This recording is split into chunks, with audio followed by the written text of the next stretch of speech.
Shalom. Untuk mendengarkan firman Tuhan, marilah kita bersatu di dalam doa. Kasih karunia dan damai sejahtera dari Allah Bapa kita dan dari anaknya Tuhan Yesus Kristus kiranya menyertaimu sekalian. Amin. Ayat harian untuk kita pada hari Sabtu 9 Agustus 2025 tertulis di dalam kitab Yesaya pasal 11 ayat 7 sampai dengan 8. Lembu dan beruang akan sama-sama makan rumput, dan anaknya akan sama-sama berbaring. Sedang singa akan makan jerami seperti lembu. Anak yang menyusu akan bermain-main dekat liang ular tedung, dan anak yang cerai susu akan mengulurkan tangannya ke sarang ular beludak. Di dalam bahasa Batak disebutkan demikian. Rap majapal ma lobu dohot babiat. Jala tapak mudum akka anak nabi. Jala panganon ni singa duhut-duhut songondor bia. Jala poso-poso marmeam-meam di labung ruang ni ulok dari. Jala dakdanak nabura sirang susu mangarorohon tanganna tu ruang ni libe. Jemaat yang dikasihi oleh Tuhan Yesus Kristus, membaca pasal 11 khususnya 7 dan 8 tadi, kita dibawa ke dalam bayangan suasana Taman Eden, Taman Firdaus pada awal penciptaan, di mana Tuhan telah menciptakan segala sesuatu dan segala binatang, baik yang buas dan ternak, boleh hidup berdampingan dengan alam dan dengan manusia, tanpa saling menyakiti satu dengan yang lain, tanpa saling memangsa. Demikianlah mereka hidup di tengah-tengah taman itu. Dan suasana itu diberikan kembali atau digambarkan kembali kepada orang-orang Israel yang sedang berada dalam penghukuman karena dosa pelanggaran mereka. Tuhan memberikan penggambaran suasana Taman Eden ini untuk memberikan kepada mereka semangat, keteguhan hati untuk tetap meyakini Tuhan di dalam kehidupannya.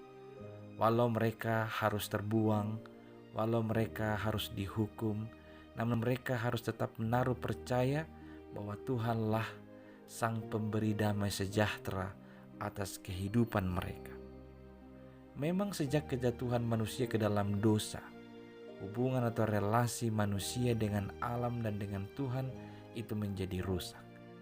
Itu mengakibatkan ketidaknyamanan, ketidaktenangan untuk ditinggali atau untuk tinggal bersama.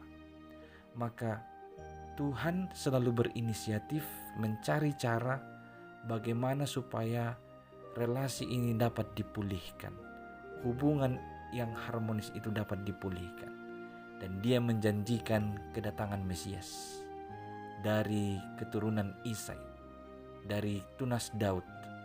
Itulah nanti yang lama setelah itu merujuk kepada Yesus Kristus, Sang Juru Selamat itu.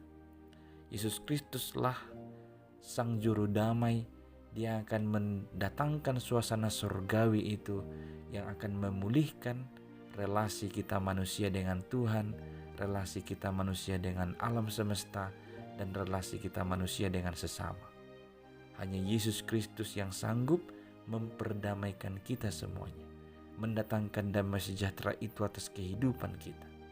Maka seruan firman ini, apapun yang sedang kita jalani saat ini, hendaknya kita tetap memegang teguh kepercayaan kita bahwa Yesus Kristuslah Sang Juru Selamat yang sanggup memberikan damai sejahtera, yang menenangkan kehidupan kita kini dan kelak pada masa akhirnya. Kita akan boleh merasakan suasana surgawi, suasana Taman Firdaus itu, di mana tiada kekhawatiran, tiada kesakitan, tiada ketakutan, dan tidak ada saling menyusahkan dan saling merusak satu dengan yang lain. Itu akan dapat kita terima hanya dalam Yesus Kristus.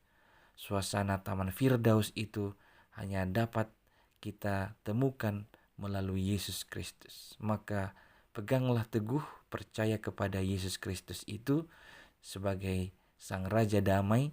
Dia akan memberikan damai di hidupmu, damai di tengah-tengah bumi ini. Amin, kita berdoa.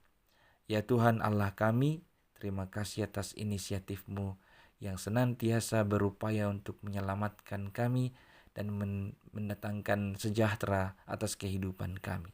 Tuhan, kami rindu dengan suasana Taman Firdaus itu juga boleh nyata atas hidup kami di bumi ini dan kelak ketika kami sampai ke sorga yang telah Engkau sediakan bagi setiap orang yang percaya. Maka berkatilah iman percaya kami ini, supaya kami teguh memegang iman ini hanya kepadamu, supaya kami teguh beriman hanya kepada Yesus Kristus, Sang Mesias, Juru Selamat yang mendatangkan damai sejahtera di bumi ini. Hanya dalam Yesus, terimalah doa dan permohonan kami ini. Amin.